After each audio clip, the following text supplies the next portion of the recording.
तो देखो जी, मैंने ये कॉटन पैड लिया है और ये देखो इसके साथ में मैं, अरे ये देखिए इस आज की रेमेडी ऐसी है जो आपकी पहली बार में ही चेहरे के अनचाहे बालों से, आपके फेशियल हेयर से जो मोटे मोटे आपने दाने निकाल लिए हैं अपने फेस के ऊपर रेजर करके, शेव करके, उनको भी रिमूव करेगी। अगर आपकी स्किन के ऊपर डेड स्किन जमा हो गई है, वो जो फेशियल हेयर रिमूव निकालने की वजह से आपकी स्किन के ऊपर जमी है, तो बिलीव करो आज आपको इन सारी समस्याओं से छुटकारा मिलने वाला है।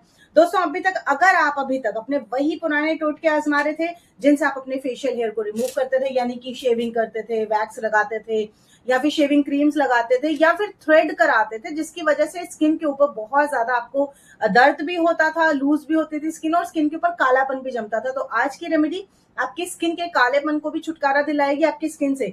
और उसके साथ ही अगर आपके फेशियल हेयर बहुत ज्यादा मोटे हो गए उनको भी रिमूव करेगी। और बहुत सिंपल सी रेमेडी है। तैयार कैसे करना है, चलो मैं आपको तैयार करवा देती हूँ। सिंपल से आपके सामने बनाऊंगी और आप देखोगे लाइव रिजल्ट, कैसे आप अपने फेशियल हेयर से छुटकारा पा सकते हो। इनफैक्ट अगर सिर्फ फेशियल हेयर ही, अगर आपके बॉडी में कहीं पर भी हेयर्स है जिनको आपको रिमूव करना है और बहुत ही इजीली रिमूव करना है, बहुत ज्यादा दर्द नहीं सहना है, वो तामझाम नहीं करना है, तो ये रेमेडी एक बार ट्राई जरूर करना अपने उन एरिया के ऊपर भी।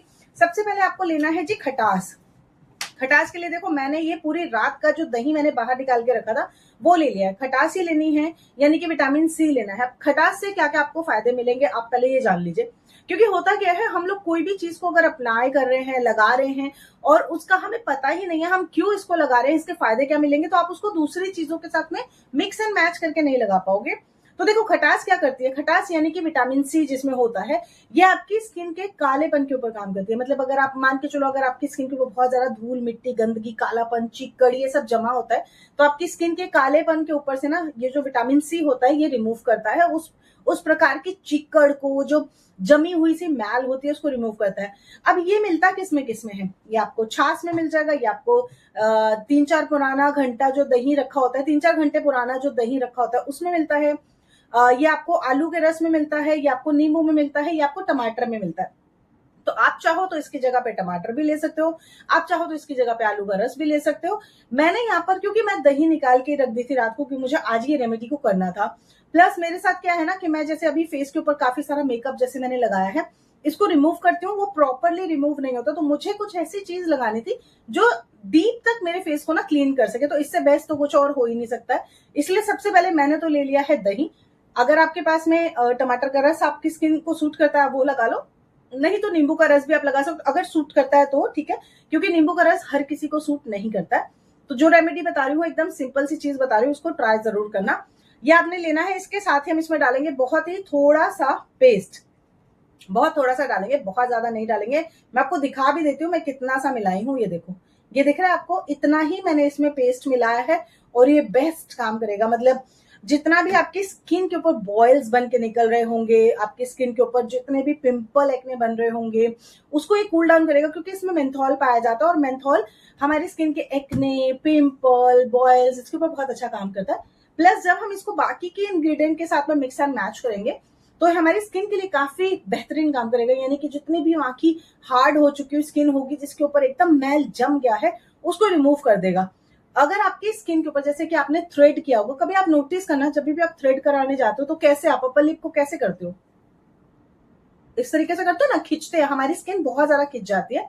और फिर जब उसके ऊपर थ्रेड चलता है, बहुत ही शार्प थ्रेड चलता है, बहुत दर्द होता है उसको। ये अगर आपकी वो प्रॉब्लम है जैसे आपकी स्किन के ऊपर, तो वो लाइंस बना देती है, स्किन को लूज कर देती है, उसके ऊपर भी ये रेमेडी बहुत ही बेहतरीन काम करेगी। प्लस अगर आपकी दाढ़ी में यहाँ पर बाल है, जैसे कि मेरे 1-2 ही है, ज्यादा नहीं है, देखो अगर आप थोड़ा जूम करके देखोगे 1-2 बाल आपको यहाँ पे दिख जाएंगे। तो ये जो बाल है पहले ज्यादा थे, अभी बहुत कम हो गया। यानी कि मेरे जो दाढ़ी में बाल आ गए थे ना, एक्चुअली हुआ क्या, मैंने थ्रेड एक ही बाल था, 1 या 2 बाल थे बहुत टाइम पहले, तो मैंने उसको बोला थ्रेड से निकाल दो। बहुत साल पहले की बात बता रही हूँ, मुझे कहीं जाना था और मेरे पास टाइम नहीं था बिल्कुल ये सब करने का, तो उसने थ्रेड चलाया। थ्रेड चलाने से क्या होता है कि एक्स्ट्रा जो रोए होते हैं वो भी निकलते हैं और फिर उसके बाद में वो हेयर बन के आते हैं। तो अगर आप अपने फेशियल के ऊपर, फेस के ऊपर थ्रेड मरवा रहे हो, तो एक बात ध्यान रखना कि वो रोए जो निकलेंगे उसकी जगह पे वो बाल आ जाएंगे, ठीक है। और फिर बाल जो होते हैं ना वो दिखाई देते हैं, रोए तो फिर भी एक बार को नहीं दिखते हैं, लेकिन बाल दिखाई देने लगते हैं। तो हमें ना थ्रेड नहीं चलवाना चाहिए। और जो वैक्स होती है, वैक्स करने से क्या होता है, हमारी स्किन लूज होती है। प्लस हमारी स्किन के ऊपर जो लाल लाल चकत्ते निकल आते हैं, काफी लोग को जिनको की वैक्स नहीं सूट करता है उनके फेस के ऊपर या फिर जहां पर भी वो वैक्स करवा रहे हैं वहां पे चकत्ते निकल आते हैं, ब्लैक ब्लैक स्पॉट्स होते हैं। और अगर वो बड़े हैं, अगर वो बहुत ज्यादा बड़े निकल गए और उसका कुछ ट्रीटमेंट नहीं किया तो वही व्हाइट हेड ब्लैक हेड भी बनते हैं। कभी भी आप नोटिस करना आपकी थाइस के ऊपर, आपके बाजू पे, यहाँ पर ना काले काले से ना जब आप उसको ऐसे दबाते होगे तो निकलता होगा, उसके पीछे से पूंछ भी निकलती होगी बाल सी, वो ब्लैक हेड होता है। वो बहुत इरिटेट करता है, कई बार दर्द भी करता है। तो जब आप उसको निकाल देते हो रिलैक्स हो जाता है। तो वो आपकी स्किन के अंदर जमी हुई गंदगी होती है जो कि टाइम से निकली नहीं है, वो अब गंदगा जो वहां पर है ना वो उसने अपना जगह बना लिया। और फिर अगर आप उसको छोड़ देते हो एज इट इज तो वो बढ़ती जाती है। तो इसको इसीलिए रिमूव करना जरूरी होता है। तो फेशियल हेयर जो होते हैं ना, इनको रिमूव करने में ना बहुत ज्यादा आपको सावधानी भी रखनी होती है, ऐसा नहीं कुछ भी लगा लिया। अब यहाँ पर मैं डाल रही हूँ इसमें बहुत ही चुटकी भर, बहुत ज्यादा नहीं मिलाना है आपने, चुटकी भर आपने मिलाना है सा मीठा सोडा। आप अगर कंफर्टेबल हैं तो आप यहाँ पे इनो, थोड़ा सा चुटकी भर इनो इसमें मिला सकते हो। मैं इनो इनो भी मिलाती हूँ, ऐसी बात नहीं है, लेकिन मीठा सोडा सामने दिख जाए तो मैं मीठा सोडा मिलाती हूँ। अब ये हम क्यों मिला रहे हैं ये मैं आपको बता देती हूँ ताकि आपको पता रहे। ये हम इसलिए मिला रहे हैं, देखिए इतना सा ही लेना है, ज्यादा नहीं लेना है। ये हम क्यों मिला रहे हैं, ताकि ये जो इंग्रेडिएंट हम मिला रहे हैं इसमें ये एक्टिवेट हो जाए और उसके बाद इसका रिजल्ट हमें अच्छे से मिले। तो ये अभी चीजों को हम अच्छे से मिक्स एंड मैच करते हैं। पहले इन तीनों चीजों को हमने मिक्स करना है जिससे कि जो इंग्रेडिएंट है ये एक्टिवेट हो जाए, और उसके बाद जब हम इसको अप्लाई करेंगे तो उसका रिजल्ट हमें बहुत अच्छा आएगा। तो ये इस तरीके से हमें मिक्स करना है, करना है, करना है।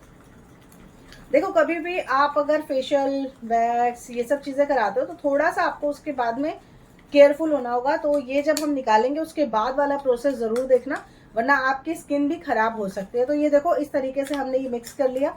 ये पेस्ट जब आप अपने अपर लिप पे लगाओगे, अपने अनचाहे बालों पे लगाओगे, तो तुरंत आपके जो अपर लिप के हेयर्स हैं, अनचाहे बाल है, अनवांटेड हेयर्स हैं, वो सारे के सारे आपको रिमूव हो जाए। पेस्ट बन गया है। अब हम इस पेस्ट को 5 मिनट के लिए पहले छोड़ेंगे ताकि ये एक्टिवेट हो जाए। जैसे चारकोल को कैसे एक्टिवेट करके लगाते हैं उसके बाद उसका रिजल्ट बहुत अच्छा आता है, ऐसे ही हमने इसको एक्टिवेट करना है। तो 5 मिनट के लिए इसको छोड़ेंगे, लेकिन 5 मिनट में हमने क्या तैयार करना है, हमें अपनी स्किन को प्रेप करना है, तैयार करना है। तो उसके लिए सबसे पहले आपने वही खट्टा वाला दही लेना है, मतलब ये विटामिन सी का कोई भी एक सोर्स लेना। आप चाहे आलू का रस यूज कर रहे हो वही आपने यहाँ पे लेना है। आप चाहो तो टमाटर का रस, नींबू का रस अगर यूज कर रहे हो तो उसमें पानी मिला के यूज करना है। डायरेक्ट अपनी स्किन के ऊपर आपने नींबू को नहीं लगाना है यहाँ पर, ठीक है। तो ये देखो इस तरीके से मैंने लिया है थोड़ा सा वही वाला दही जो कि मैंने निकाल के रखा हुआ था, और ये बहुत ज्यादा खट्टा है। इसमें आप मिलाना चुटकी भर काला नमक।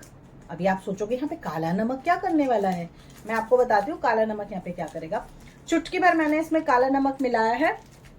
ये पता क्या करेगा, जब आप इसको अपनी स्किन के ऊपर लगाओगे ना तो ये आपके जो फेशियल हेयर्स हैं, जो आपकी स्किन है उसको ना नम कर देगा, मतलब एकदम सॉफ्ट और मुलायम कर देगा। और जब आप इसको लगाओ अपने फेस के ऊपर, जब आप पेस्ट को लगाओगे तो जो भी आपके बालों को आपने निकालना है वो इजीली आपके अच्छे से ना निकल जाएंगे। तो देखो इस तरीके से हमारा लग गया। अब इसको हमने क्या करना है ये मैं आपको दिखाती हूँ, रुकिए। हल्का हल्का सा लेंगे, बहुत ज्यादा नहीं लेना है, और आपने इस तरीके से इसको लगाना है, ठीक है। ये देखिए इस तरीके से आप इसको लगा लीजिए बढ़िया से, ये देखिए, ठीक है। अब इसको लगा के आप सिर्फ 2-3 मिनट तक छोड़ो ताकि वो स्किन जो है ना हमारी नम हो जाए। ये देखिए इस तरीके से हमने लगा लेना है, और ये 2-3 मिनट में ही नम हो जाएगी हमारी स्किन अच्छे से। उसके बाद में हम इसके ऊपर पेस्ट लगाएंगे। तो मैं 2-3 मिनट का यहाँ पे वेट कर रही हूँ। उसके पहले जब वेट कर ही रहे हैं तो चलो जल्दी जल्दी बता दो आप कहाँ से मेरा वीडियो देख रहे हो, कौन से शहर, कौन से सिटी से आप मेरा वीडियो देख रहे हो। देखो मुझे ये जब जो हेयर रिमूवल वाली जो रेमेडीज होती है ना मुझे बहुत अच्छे लगते हैं, क्योंकि इससे सिर्फ हेयर रिमूवल नहीं होता है, ये आपकी पूरी जो गंदगी होती है स्किन की उसके ऊपर भी काम करता है। मतलब अगर आप देखो तो आपका जितना भी स्किन के ऊपर कालापन होता है वो सारा भी खत्म होता है इसके साथ में, और जितना भी आपकी स्किन के ऊपर डेपोजिशन इकट्ठा हो रखा होता है वो भी चले जाता है। तो बेहतरीन काम करती है रेमेडी। और अगर आपकी स्किन के ऊपर आपने वैक्स कर करके बहुत ज़्यादा स्किन को हार्ड कर लिया है ना तो भी बहुत अच्छा काम करती है, आपकी स्किन को सॉफ्ट और मुलायम कर देती है। और जैसे कि मैंने आपको कुछ दिन पहले बताया भी था कि मुझे ना काफी सारे डीएम्स आ रहे थे, उसमें से एक डीएम ऐसा आ रहा था जो कि मुझे बार बार आ रहा था। वो मुझे बोल रही थी कि भाभी मुझे प्लीज इस रेमेडी का कुछ वो बता दो किस तरीके से बनाए, क्योंकि उसकी बेटी ने जो कि बहुत ज्यादा बड़ी नहीं है, 14-15 साल की है, उसने क्या किया था, शेविंग क्रीम लगा लिया था अपने फेस के ऊपर, जिसकी वजह से उसके जो स्किन थी वो जल गई थी। और क्योंकि उसको पता नहीं था कितनी देर तक रखना है, क्या करना है, तो उसका स्किन काला पड़ गया था वो शेविंग क्रीम लगाने से।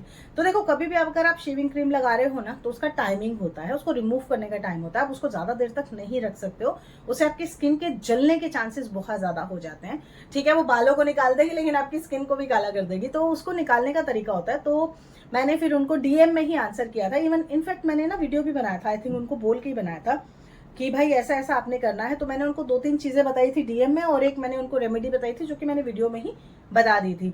तो उन्होंने उसको किया, फिर उसके बाद उन्होंने 4-5 दिन बाद मुझे रिप्लाई दिया था कि दी स्किन पहले से बेहतर होती जा रही है, धीरे धीरे ठीक हो जाएगी मुझे लग रहा है। तो देखो, कोई भी चीज ना एकदम से नहीं होती है, आप ध्यान रखो इस चीज को, आपको जैसे जैसे उसको करोगे वैसे वैसे आपकी स्किन के ऊपर उसका रिजल्ट आता है। ठीक है, अब हमने क्या करना है, हमने लेना है थोड़ा सा रोज टोनर, जैसे कि मैंने लिया इस तरीके से। अब हम इसको रिमूव कर देंगे। ठीक है, इस तरीके से हम रिमूव करेंगे, और स्किन हमारी काफी हद तक नम हो चुकी है यहाँ पर। अब हम क्या करेंगे, अब हमने जो पेस्ट बनाया था वो हम यहाँ पर अप्लाई करेंगे इस तरीके से। ठीक है, ये देखिए, हल्के हल्के हाथों से आपने ये पेस्ट को अप्लाई कर लेना है। यहाँ पर जहां पर भी आपको लग रहा है कि आपको फेशियल हेयर रिमूव करना है, वहां पर आप इस पेस्ट को लगाना, ये देखिए इस तरीके से, और इसको अब आप छोड़ देना। ठीक है, 15 से 20 मिनट अब आपको इसको छोड़ना है। मैं 15 से 20 मिनट अभी वेट करूंगी, फिर मैं तो देखो जी, मैंने ये कॉटन पैड लिया है, और ये देखो इसके साथ में मैं, अरे ये देखिए, इसके साथ में मैं अब रिमूव कर रही हूँ, और स्किन एकदम ठंडी, एकदम सॉफ्ट हो गई है, नम हो गई है इनफैक्ट अगर बोलूं तो। देखिए, इसमें छोटे छोटे से आपको ना दिखाई दे रहे होंगे बेबी हेयर्स, ब्लैक कलर के हेयर्स ना। देखिए, बहुत ज्यादा मेरी अभी आए नहीं थे। हाँ, अगर मैं यहाँ पर लगा लेती तो वो निकल जाता, लेकिन मैं यहाँ पे लगाना भूल गई। इस तरीके से अब हम इसको क्लीन करेंगे। अब जो नेक्स्ट स्टेप करना है वो ध्यान देना। ठीक है, ऐसे इसको छोड़ मत देना। ये देखो, मैं जरा अपने इसको क्लीन करके आती हूँ, फेस को वॉश। तो देखिए, मैं अच्छे से क्लीन करके आ गई हूँ, फेस एकदम नीट एंड क्लीन। अब हमने क्या करना है, हमने लेना है थोड़ा सा, बहुत थोड़ा सा नारियल का तेल। जरूर से जरूर लेना, वरना स्किन ड्राई हो जाएगी एक्सट्रीम। ठीक है, तो ये देखो इस तरीके से आपको इसको लगाना है अच्छे से, और यहाँ पर अब हम 2 मिनट की बढ़िया वाली मसाज करेंगे। ठीक है, जरूर से जरूर करना, बिना नागा, बिना भूले, इसको भूलना नहीं बिल्कुल भी, इसको करना ही करना है। ठीक है, ये देखिए,